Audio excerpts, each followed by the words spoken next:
Alright guys, good morning. How are y'all doing? Hope you guys doing awesome today. I am doing a live on YouTube and Facebook using StreamYard. Thanks StreamYard. So today we're talking about Marcus Aurelius. Who is he? Well, just over there.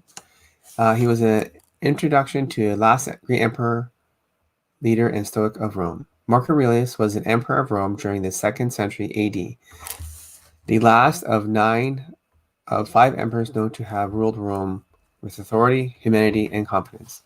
We know him today as one of the Stoics, and below I've put together resources pointing to his best wisdom. Here's a quote. You see how few things have to do to live a satisfying and reverent life. If you can manage this, that's all even the gods can ask of you. Marcus Aurelius was born into an established Roman family, but not the royal lineage. For these beginnings, it would seem a remote possibility that he would one day become emperor of the Roman Empire, let alone one of the most famous Roman emperors. When the Roman emperor Hadrian was nearing his death, he was forced to pick a successor. Lacking children of his home, he picked Marcus Aurelius, who unexpectedly died before Hadrian. Hadrian's second choice was Senator Antonius First. First was also childless and adopted both Lucretius Verus and Marcus Aurelius, whose names changed to Marcus Aurelius Antonius. When Hadrian died, Antonius assumed command. The education of Marcus and Lucas took on a new urgency, as they were the next in line.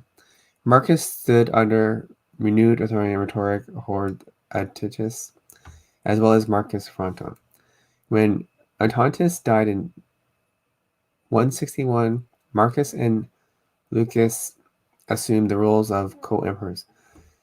Lucas died in 169, leaving Marcus the sole emperor of 169 to 18.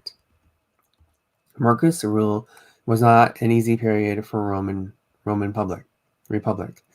The last year of Prius saw the empire attacked on all sides. The Parthian War lasted from 161 to 166, which the Romans won the war.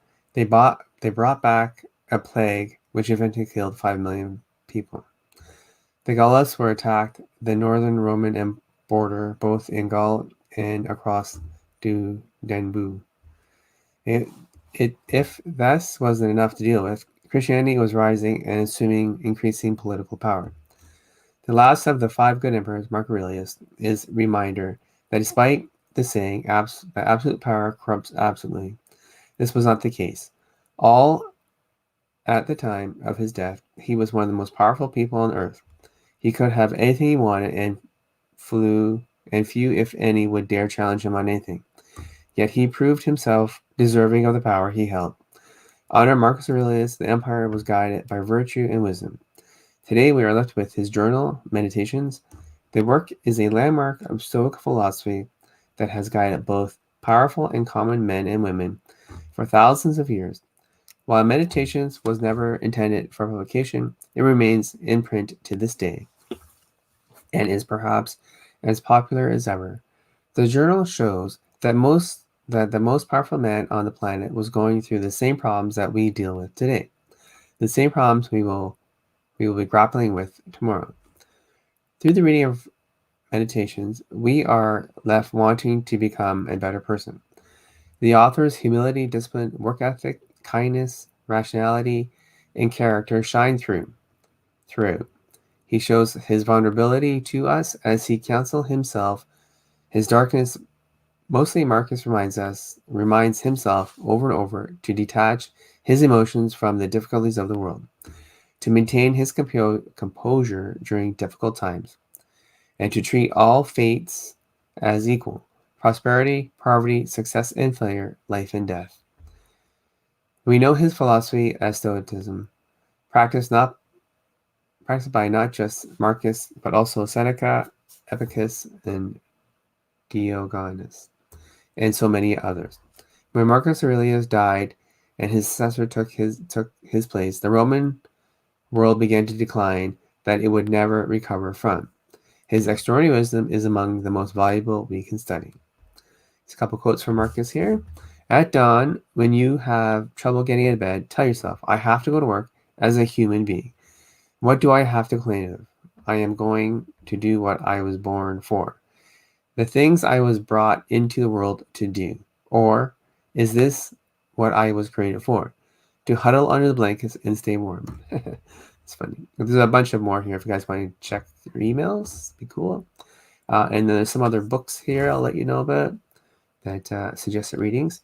Is Marcus Aurelius on How to Act and 4 Habits of Thought to Eliminate. It's offers 4 habits to be of thought to eliminate. There's 6 or 7 there. There's some other books. Meditations, obviously, is a classic book. Go check it out. Of course, obviously, you can go to Amazon to look for most of these. I'm not sure the pricing, but go check it out. All right, guys, that's it for today. And tomorrow we'll talk about Peter Brevin. Thanks, guys. Have a great day, and we'll see you all tomorrow. And be positive. Thank you. Have a good day.